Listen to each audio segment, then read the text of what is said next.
ఉమ్మడి గుంటూరు జిల్లాలో వాణిజ్య పంటల్లో మిరపది అగ్రస్థానం. అయితే ఇది గతంలో అన్నట్లుగా పరిస్థితి మారింది. ఇతర పంటలతో పోలిస్తే పెట్టుబడి ఖర్చు బాగా పెరిగింది. దీంతో ఈ ఏడాది మిరప సాగు విస్తీర్ణం తగ్గింది.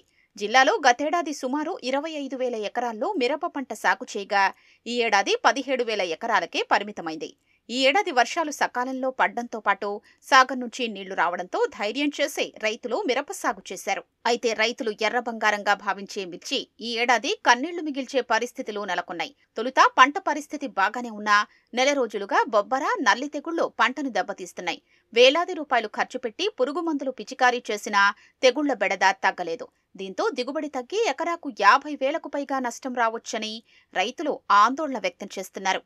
రైతు చాలా వరకు నిరుడి మీద వేడు పంట తగ్గించేసేసాడు. మిరప పంట తగ్గించేసి ఇదిగో ఈ కొమ్మకి ఇలా కాయ వచ్చింది.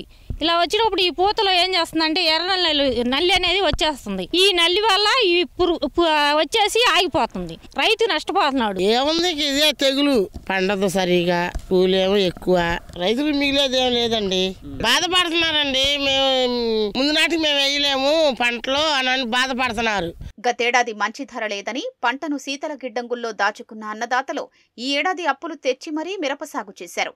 నీటి సమస్య లేదని ఊపిరి పీల్చుకునే లోపే బొబ్బర తెగులు రైతుల వెన్నులో వణుకు పుట్టిస్తోంది.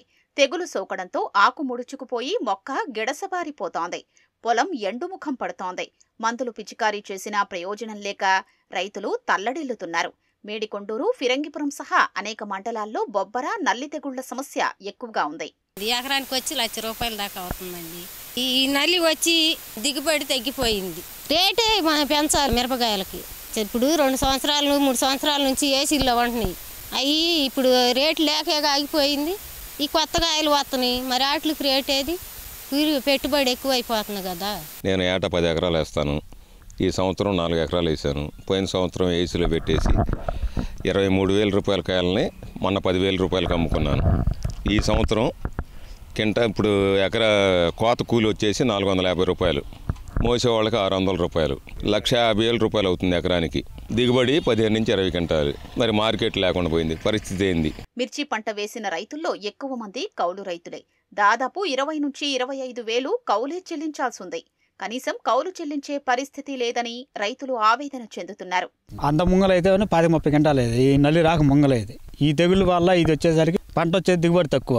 15 క్వింటాలు అవుతుంది. 15 క్వింటాలు అయింది కాక చేతి ₹1,00,000 ఎక్స్ట్రా పడుతుంది. చేతి బాకీలు తెచ్చుకొని పెళ్ళం మెల్ల తాళ్ళు పెట్టుకొని తెచ్చుకొని ఇవన్నీ చేస్తున్నాం. కాకపోతే రూపాయికి మనకి ఏం గిట్టుబాటు కావట్లేదు. దానివల్ల పెట్టుబడులు పెరిగిపోయి నల్లి పడకుండా లైట్లు బిగిస్తున్నాం. చాలా బిగించినా కానీ ఉపయోగం లేదు.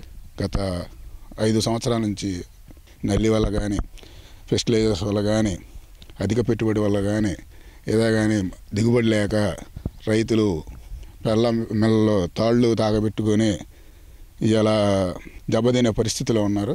నేను గత సంవత్సరం ఒక 120 క్వింటాలు మిర్చి ఏసీలో పెట్టాను. నేను పెట్టినప్పుడు 16,000 ఉండే. ఏదో 16,000కి రూపాయి మిగిలిద్ది, ఇంకొక ₹10 మిగిలిద్ది అని చెప్పి నేను ఆశపడటం జరిగింది. దాన్ని ఇవాళ 7,500కి అమ్ముకొని నేను పూర్తిగా అప్పుల్లో ఊబిలో మునిగిపోయాము. అంతర్జాతీయ వాణిజ్య పంట అయిన మిర్చిని పైలో తీసుకొచ్చి మళ్ళీ మిర్చి పంటని అభివృద్ధి చేయాలని మేము కోరుకుంటున్నాం. తెగుళ్ల ప్రభావంతో ఈ ఏడాది నష్టాల భారం తప్పదంటున్న రైతులు ప్రభుత్వమైనా గిట్టుబాటు ధర లభించేలా చర్యలు తీసుకుని ఆదుకోవాలని కోరుతున్నారు.